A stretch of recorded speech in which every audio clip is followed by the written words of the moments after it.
Hello, I'm Malcolm Sawyer. I'm the Principal Investigator for the project on financialisation, economy, society and sustainable development. I'm very pleased to be able to be joined now by Laszlo Andor, formerly European Commissioner for Employment and Social Affairs and now Senior Fellow at the Herdt School in Berlin. And we're particularly going to be talking about his ideas on an unemployment insurance scheme for the European Union, or for the Economic and Monetary Union, which he was giving a talk on yesterday, and we're going to follow up some of those ideas.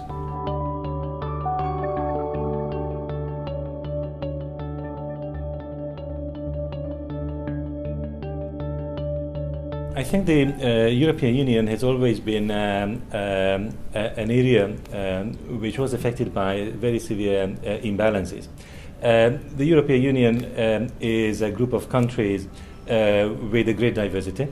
The problem, in my view, is that the functioning of the euro, and especially at the time of the great financial and economic crisis, deepened these imbalances, widened the gap between the so-called core and the periphery of the eurozone, and some remedy has to be found. It's not the first time that experts, technocrats, academic experts also study the functioning of the EMU and look for the possibilities of reconstruction.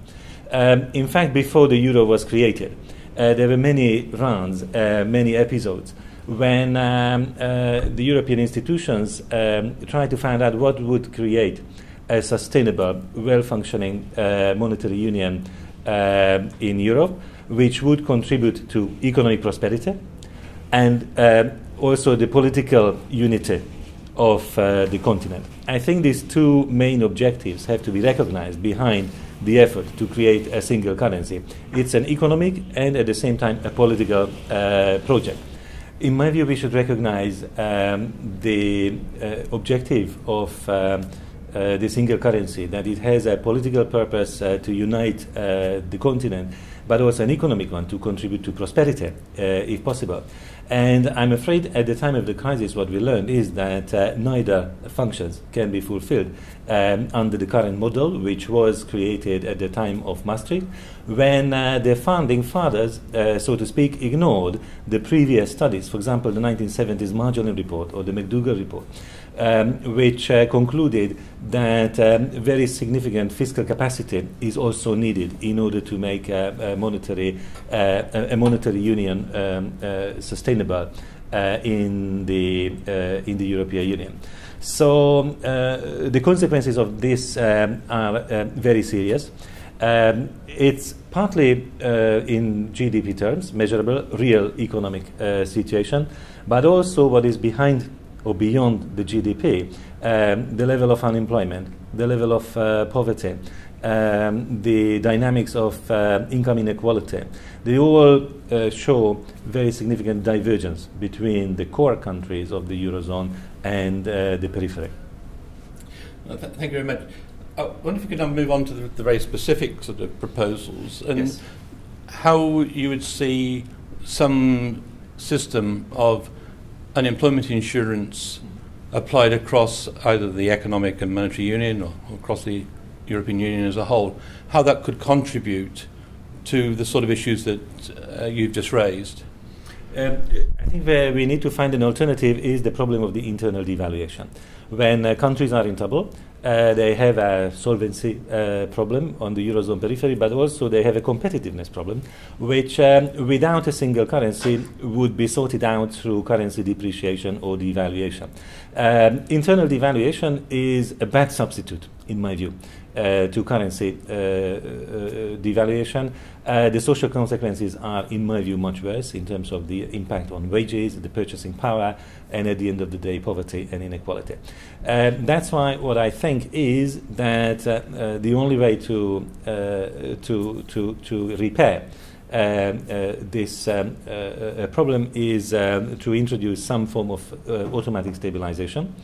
It's by definition a fiscal instrument. and it needs to be automatic because you need to quickly respond to the problem of economic downturn, rising unemployment, and falling aggregate demand within the peripheral countries.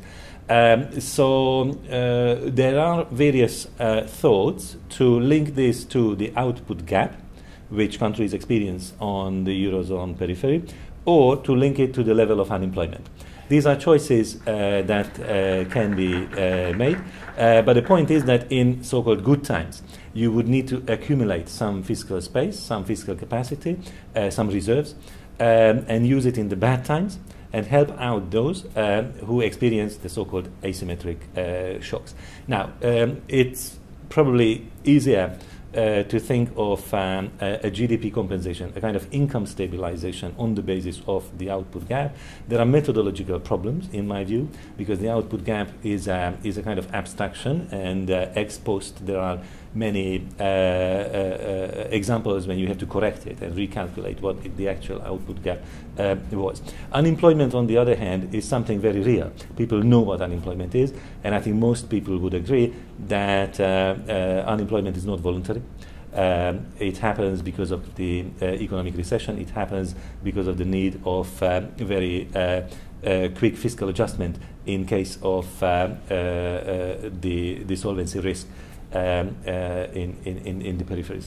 So the rising unemployment would need to be handled by some form of fiscal transfer. The models, whether it is a reinsurance of the national unemployment schemes or whether it is a partial pooling of unemployment benefit systems, the point is that the rise of unemployment would trigger the transfer, but only to a certain extent until we can speak about cyclical unemployment. I think the success, to some extent the legitimacy of this model, depends on the possibility to separate cyclical from structural. I think it also should be recognized that much of the so-called structural unemployment depends on domestic or local factors, like the effectiveness of public employment services, the flexibility of the labor market, the level of the social dialogue, the training, vocational training, retraining capacity. So there are many structural and institutional aspects which affect the long-term unemployment, and probably that's why it's not necessary, it's not good if we want to pool all unemployment insurance. But the first part, which is the cyclical component, could be connected between countries, a kind of on an insurance basis.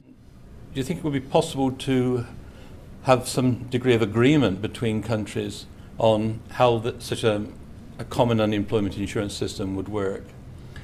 Well, the problem of diversity and different traditions in cultural institutional sense is an issue which affects many policy areas. It's not unique in the labor market, but whether we speak about companies, banking, public administration, various products, various sectors like agriculture, there is diversity in the European Union, and the EU policies need to find a solution despite diversity.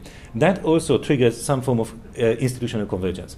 I think it's right to assume that if we want to move towards this fiscal capacity, there should be some institutional convergence in terms of minimum standards of coverage of unemployment, for example, minimum standards in terms of active labor market policy. In other words, to help the unemployed to find a new job and intervene also in order to provide training and upskilling if that's required.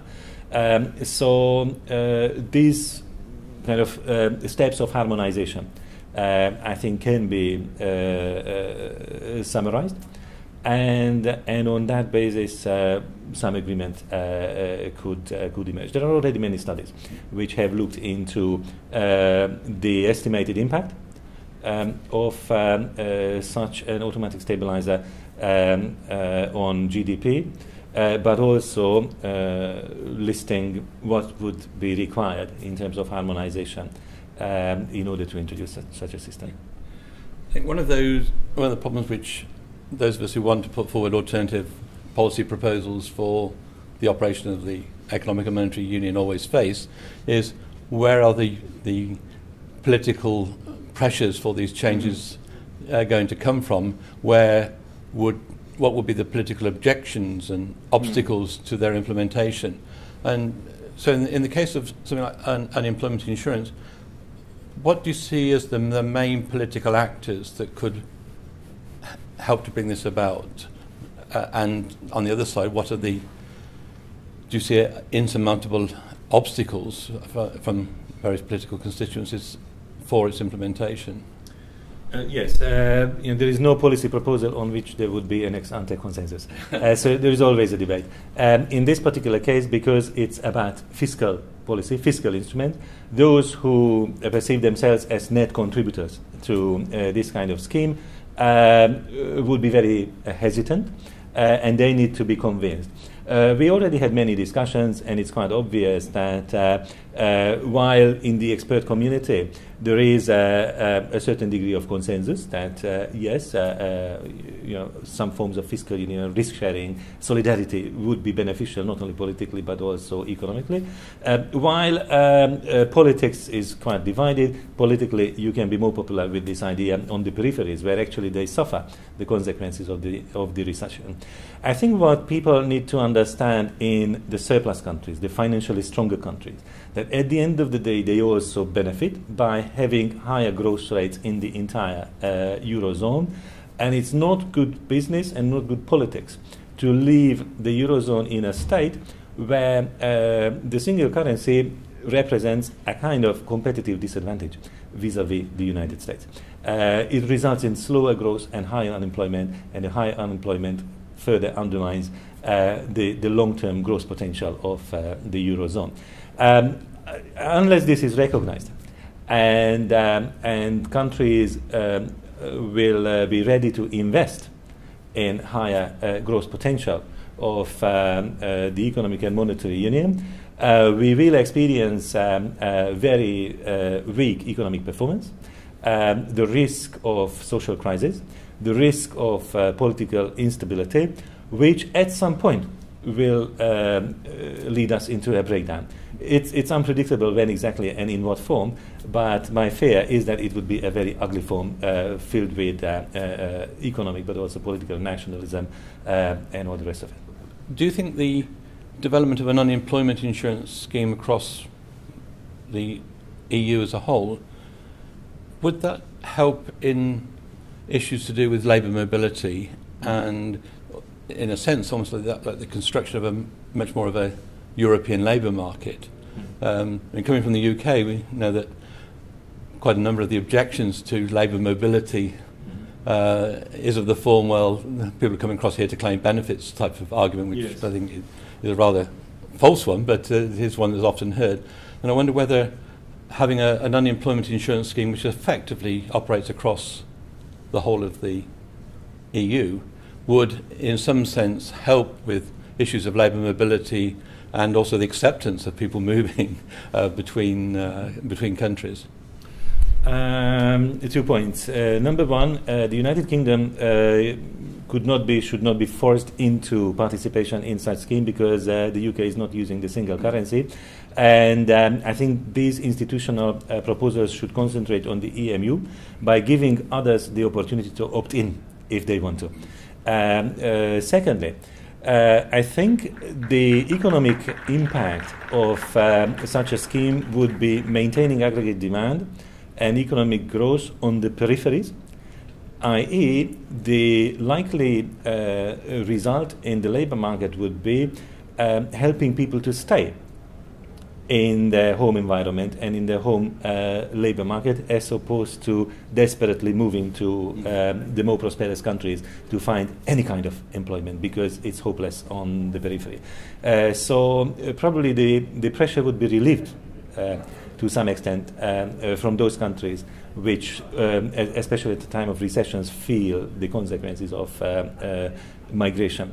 However, let me also underline that the Eurozone crisis did trigger new forms of mobility, But in fact, the largest numbers are still coming from the East-West imbalance.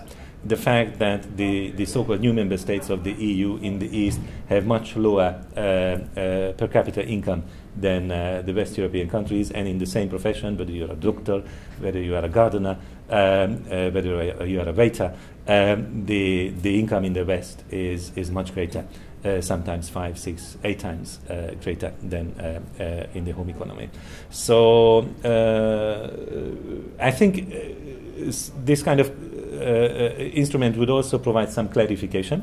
However, the UK concern could be better addressed through the so-called portability of the unemployment insurance, meaning that for a standard period, say 4 months or 6 months, there should be an obligation of the country where you lose your employment, you lose your job, to provide the unemployment insurance no matter in which country the person wants to find a new job. So if someone from Romania or Italy comes to the UK, but he or she recently lost the job in Italy or Romania, in that case, the country where the job was lost, Italy or Romania, should continue until a certain period, and then the UK taxpayer would feel more confident that these quick benefits do not invite unwelcome migration.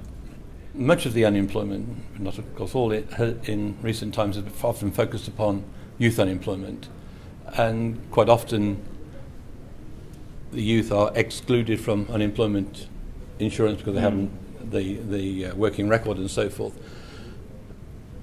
I wonder if you have ideas about what type of policies should supplement or go alongside these ideas on unemployment insurance, which will be particularly directed towards the issues of youth unemployment.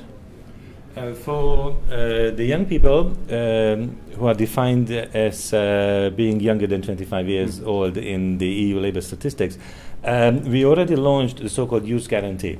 And I think it's crucial that the member states of the EU implement well the Youth Guarantee, which means that the young ones need to find a job very quickly, and if that fails, within 4 months, the Public Employment Service can provide an offer of either a job or further learning opportunity, an apprenticeship or a traineeship, which should also be a quality offer.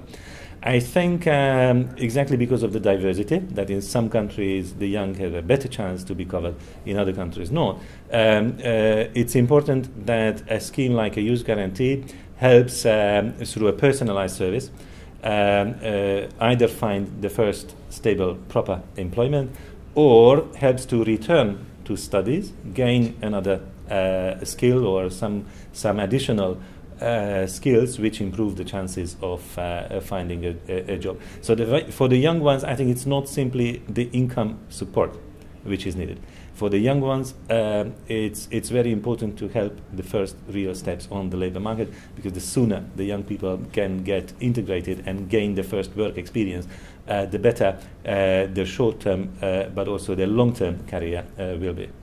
Okay. Well, thank you very much for sharing those ideas with us and pointing to ways in which the work of and the operations of the Economic and Monetary Union could be enhanced by developing schemes such as those that you've suggested. Thank you very much. Thank you.